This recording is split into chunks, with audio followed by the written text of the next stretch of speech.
사무엘하 4장. 사울의 아들 이스보셋이 아브넬의 헤브론에서 죽었다 함을 듣고 손맥이 풀렸고 온 이스라엘이 놀라니라. 사울의 아들 이스보셋에게 군장 두 사람이 있으니 하나의 이름은 바하나요 하나의 이름은 레갑이라. 베냐민 족속 부에롯 사람 림몬의 아들들이더라. 부에롯도 베냐민 지파에 속하였으니 일찍 부에롯 사람들이 깃다임으로 도망하여 오늘까지 거기 우거함이더라. 사울의 아들 요나단에게 절뚝발이 아들 하나가 있으니 이름은 무비보셋이라. 전에 사울과 요나단의 죽은 소식이 이스라엘에서 올 때에 그 나이 5살이었는데 그 유모가 안고 도망하더니 급히 도망함으로 나이가 떨어져 절게 되었더라. 부에롯 사람 림몬의 아들 레갑과 바하나가 행하여 볕이 쬐을 때쯤에 이스보셋의 집에 이르니 마침 저가 낮잠을 자는지라. 레갑과 그 형제 바하나가 밀을 가지러 운채하고 집 가운데로 들어가서 그 배를 찌르고 도망하였더라. 저희가 집에 들어가니 이스보셋이 침실에서 상 위에 누웠는지라. 저를 쳐 죽이고 목을 베어 그 머리를 가지고 밤새도록 아라바 길로 행하여 헤브론에 이르러 다윗 왕에게 이스보셋의 머리를 들이며 고하되 왕의 생명을 해하려 하던 원수 사울의 아들 이스보셋의 머리가 여기 있나이다. 여호와께서 우리 주 대신 왕의 원수를 사울과 그 자손에게 갚으셨나이다. 다윗이 부에롯 사람 림몬의 아들 레갑과 그 형제 바하나에게 대답하여 가로되 내 생명을 여러 환난 가운데서 건지신 여호와의 사심을 가리켜 맹세하노니 전에 사람이 내가 고하기를 사울이 죽었다 하며 좋은 소식을 전하는 줄로 생각하였어도 내가 저를 잡아 시글락에서 죽여서 그것으로 그 기별의 갚음을 삼았거든. 하물며 악인이 의인을 그 집 침상 위에서 죽인 것이겠느냐. 그런즉 내가 저의 피 흘린 죄를 너희에게 갚아서 너희를 이 땅에서 없이 하지 아니하겠느냐 하고 소년들을 명하매 곧 저희를 죽이고 수족을 베어 헤브론 목가에 메어 달고 이스보셋의 머리를 가져다가 헤브론에서 아브넬의 무덤에 장사하였더라.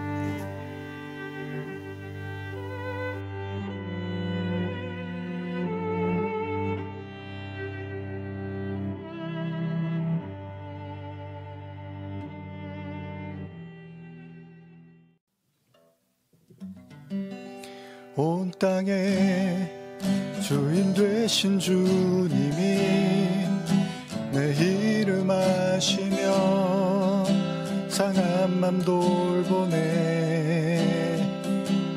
어둠을 밝히시는 새벽별 방황하는 내 맘 주의 길 비추시네. 나로 인함이 아닌 주가 행하신 일로 나의 행함이 아닌 오직 주로 인하여 나는 오늘 피었다 지는 이름 없는 꽃과 같네. 바다에 있는 파도 안개와 같지만 주는 나를 붙드시고 부르짖음 들으시며 날 귀하다 하시네. 자, 오늘은 사무엘하 4장 말씀 함께 읽으셨는데요. 이 말씀을 우리 함께 나누도록 하겠습니다. 우리는 지난 시간에 사무엘하 3장을 통해서 어떤 사건 하나로 인해서 갑작스럽게 그 이스라엘이 다윗이 이스라엘의 왕이 될 수 있는 그런 길이 열리게 되는 이야기에 대해서 나누었죠. 기억이 나시죠? 갑작스럽게 그 사울의 집 거기에 어떻게 보면 권력의 실세였던 아브넬이 이제 그 왕 이스보셋과의 어떤 다툼으로 인해서 갑작스럽게 일이 전개가 되는 거죠. 그 사건을 좀 더 우리가 생각해 보면 그 사울의 생전의 첩이었던 리스바라는 여인이 있었는데요. 그 여인과 아브넬이 정을 통하고 있었던 거죠. 그리고 이것을 알았던 이스보셋이 어떻게 우리 아버지의 첩과 이런 일을 할 수 있느냐고 격분하면서 서로가 이제 아주 관계가 깨어지는 일이 일어난 거죠. 이스보셋이 아브넬을 심하게 꾸짖게 되고요. 아브넬은 여기에 배신을 느끼고 그만 다윗에게 가서 자기가 이스라엘의 권력을 다윗에게 넘겨주는데 일조하겠다라고 이야기를 합니다. 어찌 보면 다윗에게는 참 이 기묘한 일이 아닐 수가 없습니다. 이제 막 유다의 왕이 된 다윗에게 다윗이 이스라엘 전체의 왕은 아니었어요. 유다 지파를 중심으로 해서 왕이 되었는데 이제 이스라엘 전체의 왕이 되기 위해서는 또 다른 난관이 있을 거라고 생각을 했는데 갑작스럽게 이런 기회가 찾아온 것입니다. 그러나 안타깝게도 다윗의 조카 요압이 전쟁에서 자신의 형제를 죽인 아브넬을 용서할 수 없다고 생각하고 결국은 그 아브넬, 다윗에게 찾아온 아브넬을 몰래 죽이게 되죠. 그리고 오늘 이 4장은요, 아브넬이 죽었다는 소식을 듣고 이제 이스라엘에 어떤 일이 일어났는지에 대한 이야기를 하고 있거든요. 당연히 아브넬이 죽었다는 소식을 듣고 이스보셋을 비롯해서 이스라엘 백성들이 굉장히 술렁였을 거예요. 그렇죠? 아브넬은 권력의 실세였단 말이에요. 물론 왕이 있었지만 그런 아브넬이 다윗에게 왔다가 죽임을 당했다고 생각하니까 다윗이 뭔가 우리에게 복수를 하겠구나. 그리고 하나님이 다윗을 선택하셨다고 하는데 정말로 그 일이 일어나겠구나라고 두려움에 떨었는지도 모릅니다. 그래서 그랬는지 오늘의 사건이 일어나는데요. 소위 이제 그들의 기가 꺾인 거잖아요. 어찌되었던 간에 하나님을 믿는 자들이었기 때문에 이제 하나님이 다윗과 함께 하시고 우리에게 찾아와서 우리를 공격하면 우리는 순식간에 멸망하겠구나라고 이런 공포심이 이제 들었을 거라는 겁니다. 그리고 이게 이제 어떤 영향을 끼치냐면 이 사울의 집의 왕인 이스보셋 있잖아요. 이스보셋의 이제 군 지휘관인 바나와 레갑이라는 사람이 있었는데 이 사람들에게까지 영향을 끼치게 됩니다. 참 어떻게 보면 비극적인 상황이 벌어지는데요. 아브넬의 죽음에 대한 소식이 이들에게 어떤 생각을 하게 하냐면 어차피 이제 이스라엘은 망했으니까 빨리 다윗에게 가서 도움을 요청해야 되잖아요. 다윗의 이제 사람이 되려면 다윗의 마음을 끄는 행동을 해야 되잖아요. 그게 바로 이스보셋, 사울의 집의 왕 이스보셋을 죽이는 일을 하게 됩니다. 결국 그들은 몰래 왕의 처소로 들어가서 침상에 누워서 자고 있는 이스보셋을 칼로 찌르고 그 목을 베어서 머리를 가지고요 밤새도록 달려서 다윗 왕에게 이제 간 거예요. 다윗이 이제 칭찬해 줄 줄 알고 다윗이 자신들에게 이제 큰 어떤 상을 줄 줄 알고 간 거죠. 자, 신약에 보면요, 예수님이 이런 이제 오늘 사건을 보면서 갑자기 이제 신약이 좀 떠올랐는데 예수님이 이렇게 귀신을 쫓아내는 그런 일들이 있었잖아요. 그랬더니 사람들이 특히 바리새인들이 이제 예수님한테 뭐라 하냐면 너는 지금 바알세불의 힘을 빌려서 귀신을 쫓아내는구나 이런 이야기를 해요. 그러니까 예수님이 하나님의 능력이 아니라 귀신의 힘으로 귀신을 쫓아낸다 이런 지금 말을 하는 거예요. 그러니까 예수님이 이 말씀을 듣고 뭐라고 하시냐면 마태복음 12장 25절에서 26절인데 이렇게 말씀을 하세요. 예수께서 그들의 생각을 아시고 이르시되 스스로 분쟁하는 나라마다 황폐하여질 것이요 스스로 분쟁하는 동네나 집마다 서지 못하리라. 만일 사탄이 사탄을 쫓아내면 스스로 분쟁하는 것이니 그리하고야 어떻게 그의 나라가 서겠느냐. 예수님이 이런 말씀을 하세요. 당연히 뭐 누가 봐도 그럼직한 말씀이죠. 누구나 다 생각할 수 있는 말씀이겠죠. 오늘의 사건을 보면 사실 지난 2장에서도 그랬지만 하나님이 다윗을 이스라엘의 왕으로 세워가는 과정에서 실제로 다윗 개인의 어떤 노력이라기보다는 사울의 집이 스스로 이렇게 몰락해가는 과정을 그리고 있는 것 같아요. 예수님이 말씀하신 너무나 확고하게 우리가 공감할 수 있는 이야기잖아요. 스스로가 싸우는데 무슨 집이 잘 될 수 있겠습니까? 그런데 바리새인들은 예수님한테 지금 사탄의 힘을 빌려서 네가 귀신을 쫓아내는구나. 이렇게 말을 하고 있는 거잖아요. 사탄이 왜 사탄끼리 싸우겠느냐? 예수님이 이런 말씀을 하시는 거죠. 그러니까 큰 그림으로 봤을 때는요, 다윗이 왕이 되기를 간절히 바라면서 끊임없이 계획을 세우고 사람들을 소집하면서 어떻게 왕이 될 것인가를 다윗이 막 고민하고 이걸 어떻게든 이루어야겠다 막 끙끙 앓고 있었던 게 아니라 성경을 보면요, 그냥 하나님께 헤브론으로 가도 되겠습니까? 라고 기도를 하고 헤브론으로 가서 있었는데 유다의 왕으로 사람들이 세워달라고, 왕으로 서달라고 이렇게 요청을 해서 다윗이 왕이 됐어요. 그랬는데 갑자기 또 사울의 집 실세인 아브넬이 찾아와서 또 왕이 되는데 도움을 주겠다고 이렇게 하는 거예요. 그러니까 다윗이 막 그거를 어떻게든 되게 하려고 막 애를 쓰는 게 아니라 그냥 하나하나씩 문이 열리기 시작하더라는 겁니다. 또 오늘의 사건도 이스보셋의 군 지휘관이 스스로 판단해서 또 이스보셋을 죽인 거잖아요. 왕을 죽인 거잖아요. 다윗이 어떤 계략이나 음모를 꾸민 게 아니란 말이에요. 생각지도 못한 일들이 이렇게 일어나더라는 겁니다. 그런 의미에서 생각해 보면 어쩌면 사울의 죽음 이후에 사울의 집의 권세는 하나님에 의한 것이 아니라 그들 스스로 세운 것이기 때문에 스스로 자멸해 가고 있다고 봐도 과언이 아닐 거라는 거죠. 예수님의 말씀처럼요, 스스로 분쟁하는 집마다 설 수 없다고 말씀을 하시죠. 사울의 집은 이런저런 개인의 탐욕과 야욕에 의해서 그냥 서서히 스스로 몰락해가고 있더라는 겁니다. 거기엔요, 하나님의 거창한 심판도 없었고 그들을 멸망시킬 만한 주변의 어떤 압력이나 대단한 어떤 사건도 없었습니다. 그냥 서로가 스스로 배신하고 서운해하고 또 망할 것을 두려워하면서 어떤 자기 살 길을 찾고자 살인을 저지르는 등의 서서히 아수라장이 되어져 가고 있더라는 겁니다. 우리는 오늘의 본문을 보면서 하나님이 함께하지 않을 때 인간이 어떻게 무너져 가는지를 또 보는 것 같아요. 그렇습니다. 그야말로 스스로의 꾀임에 스스로 넘어가 버리는 거죠.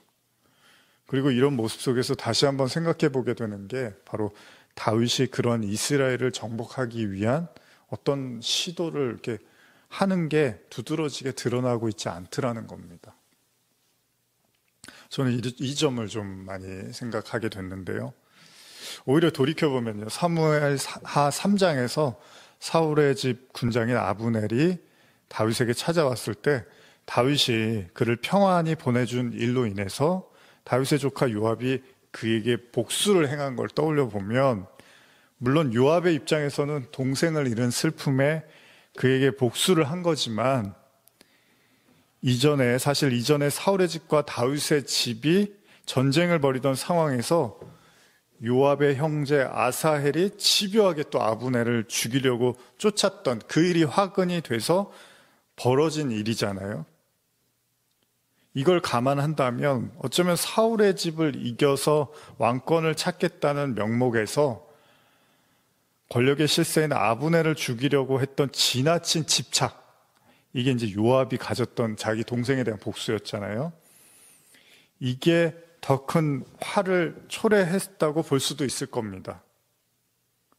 이로 인해서 요압은 삼촌이자 왕이기도 한 다윗을 무시하고 아브넬을 죽이듯이 이후에도 다윗의 뜻을 거역하는 일을 행하게 돼요. 무슨 말이냐면 다윗은 그냥 모든 일에 일단은 하나님의 뜻과 방향으로 가는 거라고 판단이 되면 그냥 일단 받아들이고 개인적인 어떤 복수심이라든지 화라든지 이런 걸 계속해서 인내하고 있더라는 겁니다. 그러니까 큰 틀 안에서 다윗은 보고 있지만 요압은 개인적인 어떤 이제 얽히고 설킨 문제들이 있어서 아브넬을 죽인 거잖아요.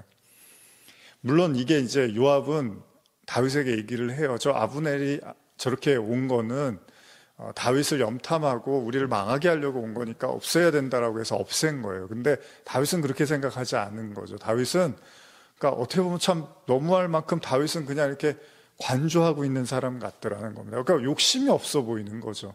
근데 오히려 요압이 나서서 뭔가 나라를 지키고 다윗을 왕으로 세우겠다고 한 행동이 오히려 좀 과함으로써 아브넬을 죽이게 한 거죠. 무슨 말이냐면요, 어쩌면 하나님의 계획하심과 약속하심은 정말 하나님께서 스스로 이루어 가시는 건지도 몰라요. 이게 오늘 본문을 보면 더 그런 생각이 많이 드는데요. 그럼 우리는 생각할 겁니다. 그럼 가만히 손을 놓고 있어야 되는 건가? 물론 다윗의 삶이 그저 가만히 손을 놓고 살았던 그런 삶은 아니었습니다. 우리가 이미 사무엘 상에서도 나누었지만 다윗은 그 누구보다도 치열하고 격렬한 삶을 살았잖아요. 그런데 잘 생각해 보면 어떤 부분에서만큼은 굉장히 무기력하고 나약할 정도로 행동을 하고 있더라는 겁니다. 그건 바로 다름 아닌 자신의 적이자 원수와 같았던 사울 왕에게만큼은 한없이 관대했잖아요. 그래서 심지어 너무 할 정도로 이렇게 무력해 보였죠. 이 사무엘상 내용들을 쭉 보시면요. 물론 다윗이 정말 힘이 없고 뭐 패기가 없고 맥이 없는 사람이어서 그런 게 아니잖아요. 오히려 다윗에게는요, 사울이 하나님께 버림받았으며 그 뒤를 이을 자가 자기라는 것도 분명히 알고 있었어요. 그러면 사울을 어떻게 보면 자기를 공격하는 사울을 죽이거나 해야 하는 건 너무나 정당한 거예요. 정당방위예요. 근데도 사울 왕 앞에서만큼은 그냥 한없이 관대하더라는 거예요. 다윗은 그 부분에서만큼은 인간적인 의지와 행동을 최소화하더라는 겁니다. 출애굽기 17장을 보면요, 이스라엘과 아말렉과의 전쟁이 나오는데 여러분들이 잘 아시는 그 모세가 이렇게 손을 든 기도 있잖아요. 하나님이 참 독특한 방식으로 전쟁을 승리를 이끌어 가시는데 9절 한번 제가 읽어드릴게요. 출애굽기 17장 11절 12절인데 모세가 손을 들면 이스라엘이 이기고 손을 내리면 아말렉이 이기더니 모세의 팔이 피곤함에 그들이 돌을 가져다가 모세의 아래 놓아 그가 그 위에 앉게 하고 아론과 훌이 한 사람은 이쪽에서 한 사람은 저쪽에서 모세의 손을 붙들러 올렸더니 그 손이 해가 지도록 내려오지 아니한지라. 그렇습니다. 전쟁이 이기고 지는 게 백성들의 뭐 사기라든지요, 또 무기라든지 뭐 백성들의 숫자라든지 이런 게 아니라, 이런 요소가 아니라 그냥 하나님이 모세의 손에 오로지 그 승패를 달리게 했다는 겁니다. 사실 엄밀히 말하면 이건 우리는 뭐 기도라고 주로 많이 얘기를 하는데 엄밀히 말하면 기도도 아니에요. 기도를 꼭 손을 안 올리고 기도하면 안 되나요? 그냥 손이 올라가느냐 내려가느냐 이것만 가지고 전쟁이 이기느냐 지느냐가 여기에 달려 있었다는 겁니다. 뭐 가끔 우리가 나누는 말씀이지만 도대체 이런 말씀을 통해서 우리에게 뭘 원하시는 걸까 생각해 보면 항상 뭐 우리가 고백하지만 전쟁의 주관자가 하나님이시라는 걸 이제 보여주는 거잖아요. 그러면 모세가 진짜 뭐 손을 들어야지만 이기고 손을 내면 항상 이 방법을 쓴 건 아니잖아요, 하나님이. 근데 이 순간만큼은 하나님이 모든 전쟁은 하나님한테 달려있다는 걸 보여주려고 이 두 손 든다는 것도 기도의 의미도 있지만 우리가 그냥 항복한다는 의미로도 볼 수 있거든요. 그러니까 이 전쟁 내가 포기했습니다. 그러니까 이 전쟁을 포기했다는 게 완전히 뭐 지든 이기든 상관없습니다. 이게 아니라 이 전쟁 그냥 하나님이 알아서 하세요. 이제 이렇게 맡기는 거라는 거죠. 어쩌면 이런 모세의 모습처럼 다윗도 그런 건 아닐까 생각을 해봤습니다. 다윗은 사울을 보면서 늘 뭐라고 하죠? 당신은 하나님의 기름 부음 받은 왕이야, 이렇게 얘기를 해요. 그래서 내가 함부로 당신을 죽일 수 없어. 당신에게 손을 대지 않을 거야. 그거는 사울이 자기에게 그렇게 많은 악행을 하고 자기를 괴롭혔고 심지어 버림받은 것도 알았잖아요. 근데도 다윗은 그러나 당신은 하나님의 수하에 있으니까 하나님이 하나님의 때에 하나님의 방법으로 당신을 인도하고 당신에게 모든 것들을 행하실 거야라는 그런 믿음이 있었던 거잖아요.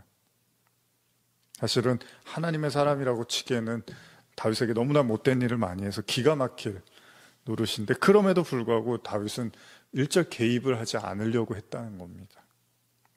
인간적인 어떤 힘을 빌려서 그 상황을 어떻게든 이렇게 자기가 원하는 방향으로 틀려고 하지 않았다는 거예요. 그냥 때리면 맞고 도망쳐야 되면 도망치고 그냥 그렇게 살았더라는 겁니다. 그래서 다윗은 늘 쫓겼죠. 그리고 도망치고 심지어는 적국의 수장에게 가서 미친 사람처럼 머리를 조아려야만 했던 그런 아픔의 기억들도 있었습니다. 그런데도 불구하고 다윗의 모습은 사울이 죽었을 때 그렇게 서글프게 울었고 그의 장군 아브넬, 사울의 장군 아브넬이 자신을 찾아왔을 때도 잔치를 베풀어 줍니다. 그러니까 참 우리가 상식적으로는 이해가 가지 않는 모습이에요.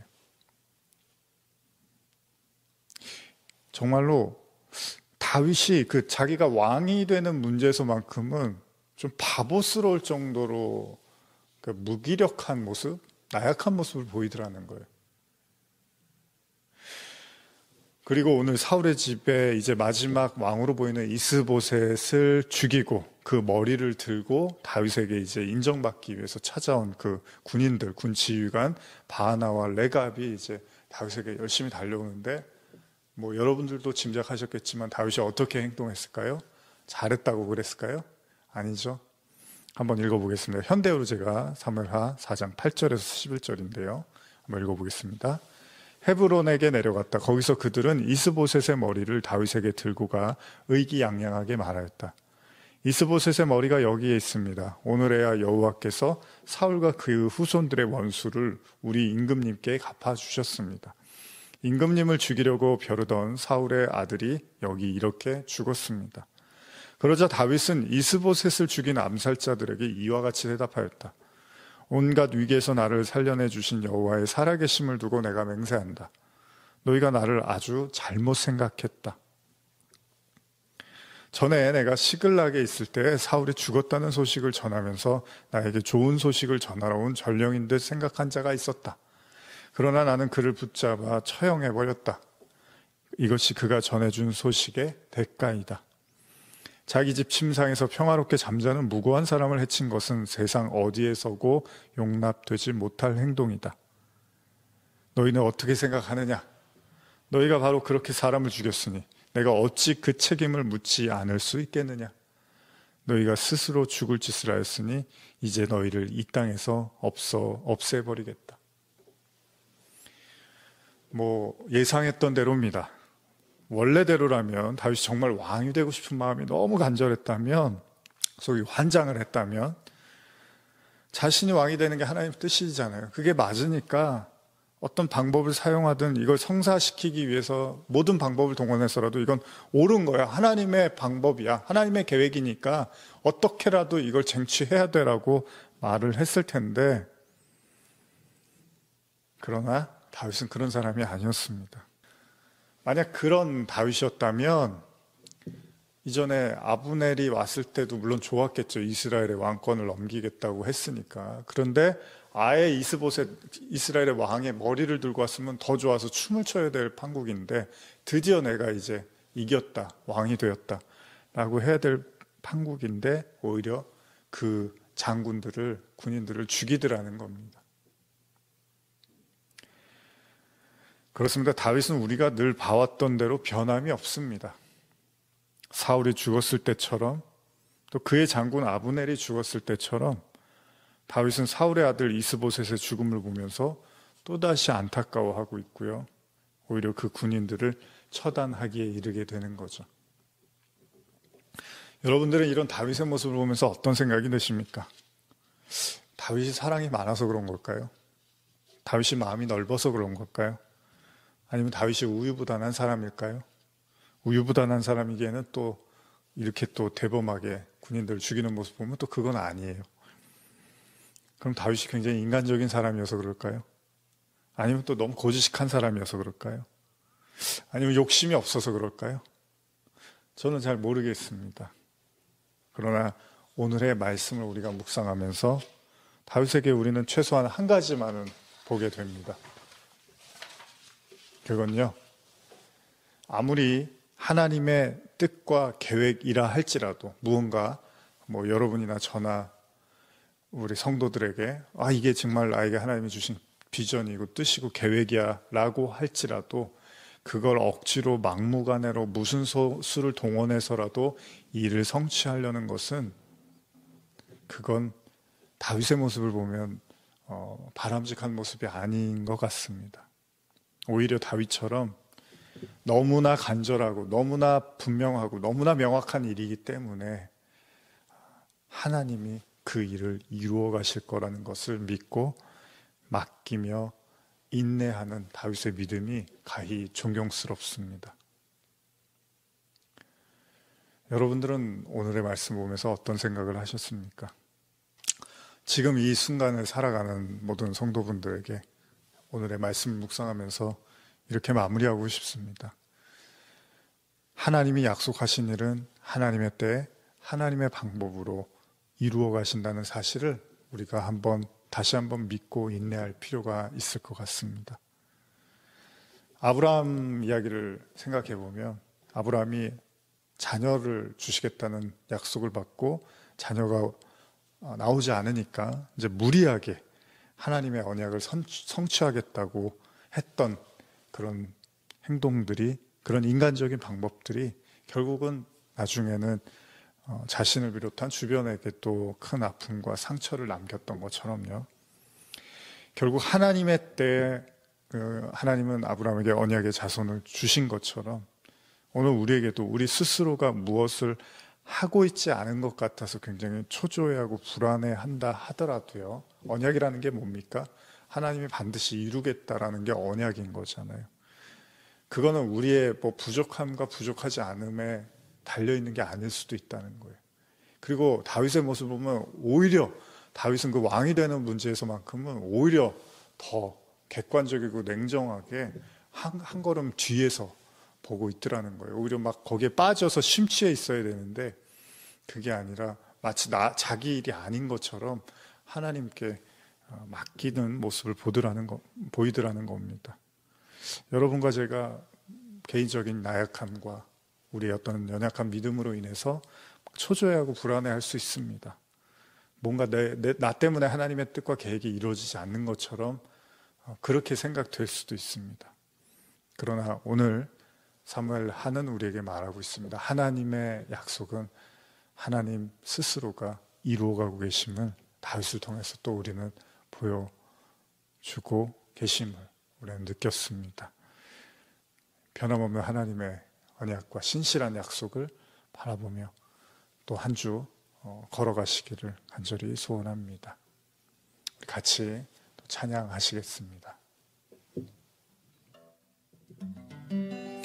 온 땅의 주인 되신 주님이 내 이름 아시며 상한 맘 돌보네.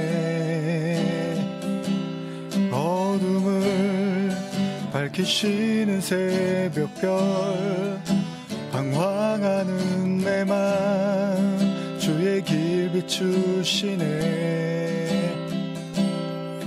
나로 인함이 아닌 주가 행하신 일로 나의 행함이 아닌 오직 주로 인하여